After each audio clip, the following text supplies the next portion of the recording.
Hello and welcome to the Blood Reds Morning Bulletin.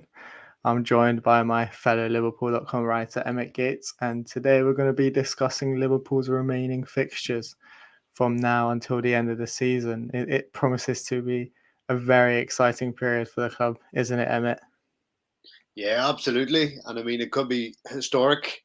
We could be sitting here in what 6, 7 weeks time talking about a potential quadruple, which has never been done before. So yeah, very very exciting times ahead. And there's going to be a lot of 11 games, potentially 11 games, and going to be tension filled weeks, I would say, between now and then.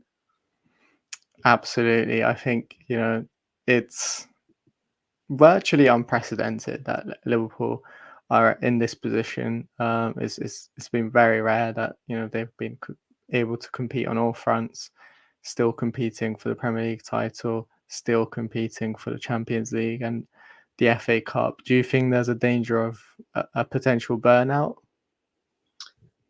Um, I probably would have said so maybe 3 or 4 months ago. But I feel like the pieces are kind of all slowly coming together now. Obviously, with the signing of Luis Diaz and the likes of Thiago, Naby Keita, returning to fitness, and most importantly, staying fit.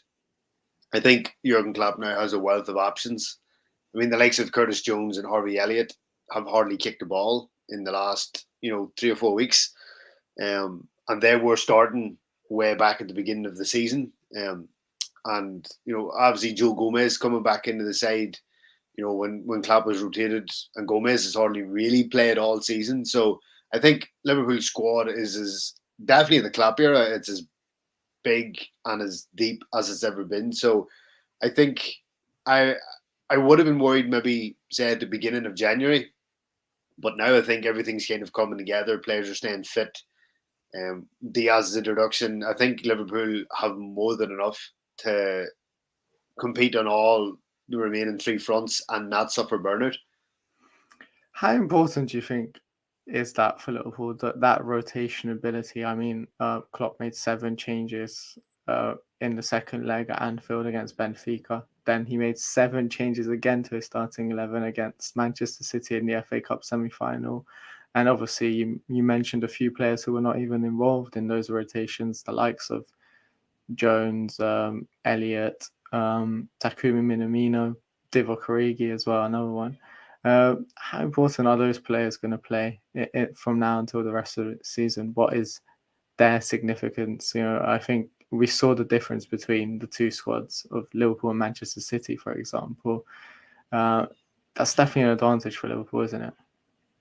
Yeah, I mean, I don't suspect at this point they're going to play a massive part. Well, especially not Minamino and Origi.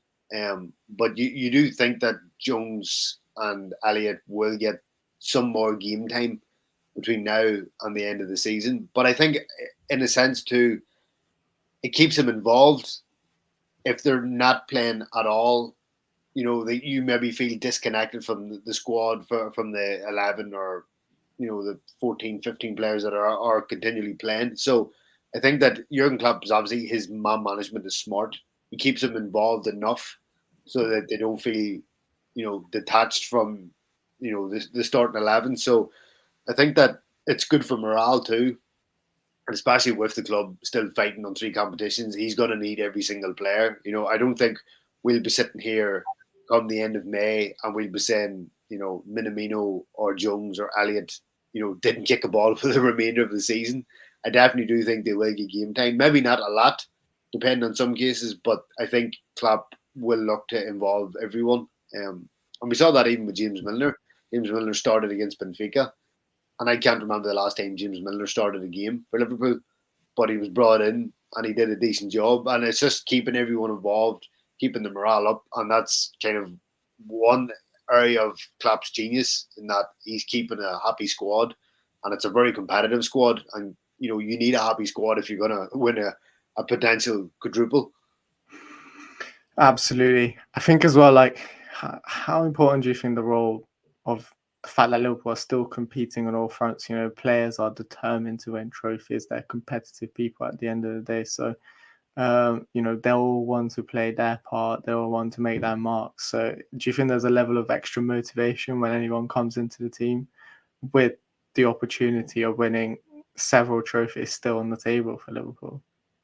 Yeah, I think once you get a taste of success, you want more success, and obviously Liverpool have the Carabao Cup already wrapped up, um, and also when you do get a chance in the team, you need to take it because if you don't, you'll be out, and it'll be difficult to get back in again.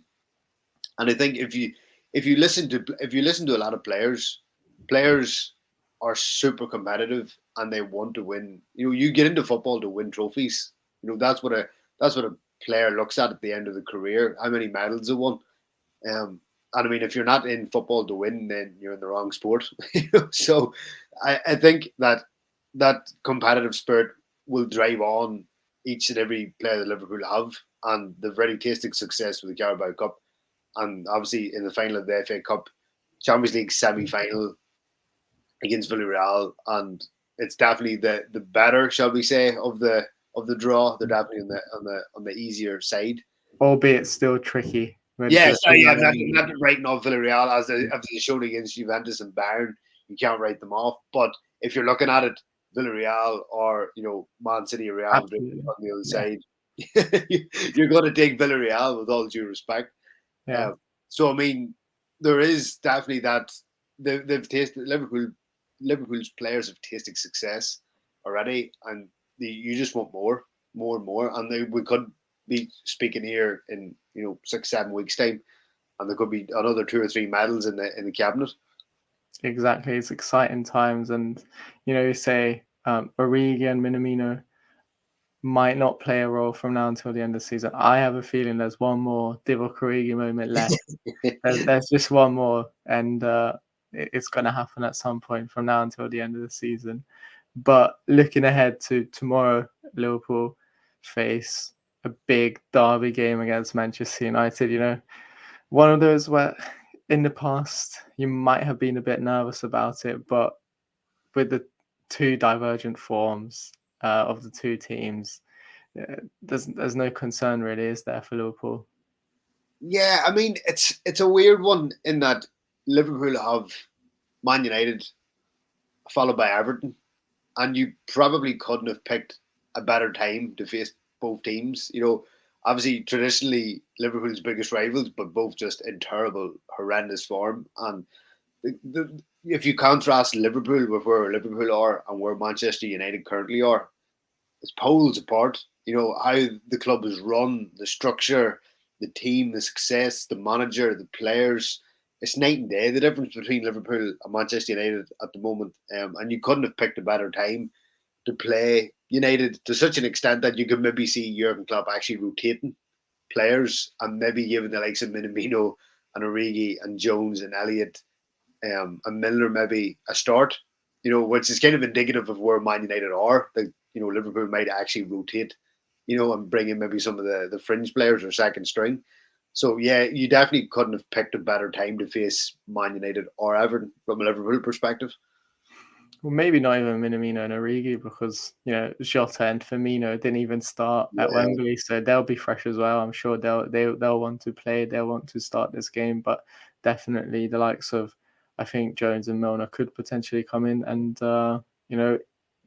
even with those rotation options, Liverpool would still be favourites, right? yeah. I mean, absolutely. I mean, they're just Liverpool have a tactical plan in place. No matter who comes in, it's always 4-3-3, but the plan stays the same, and it's like pieces of a jigsaw. You slide one out and you put one in. Whereas Manchester United is the complete opposite. They're a team of individuals who rely on individual brilliance to win games. There's no collective in the way Liverpool are. So no matter who Klopp brings in, they know the role, they know what they're doing. The tactical system remains in place, and yeah, there's no reason why Liverpool should not be favourites, no matter who plays at this point. You can't see anything other than a Liverpool win. Yeah, I mean, people seem to forget that Liverpool actually played Henderson, Keita, and Milner as the midfield three against Manchester United at Old Trafford earlier in the season. They were without Thiago and Fabinho, and then Milner actually got a knock early on in the game, and he was forced to be substituted off. So the vast majority of the game, Liverpool played with Henderson, Keita, and Jones, which could be a similar midfield pairing this time around, I think, potentially. But it's going to be an exciting one, an interesting game for sure. Liverpool are definitely the favourites to win, and hopefully we're going to be hoping for a big result again. Thank Yeah, you, Emmet, for joining me, no and problem. that about wraps it up for today. Thanks everyone for listening. Make sure to check out the rest of the Blood Red content going out today and all the written content on Liverpool.com.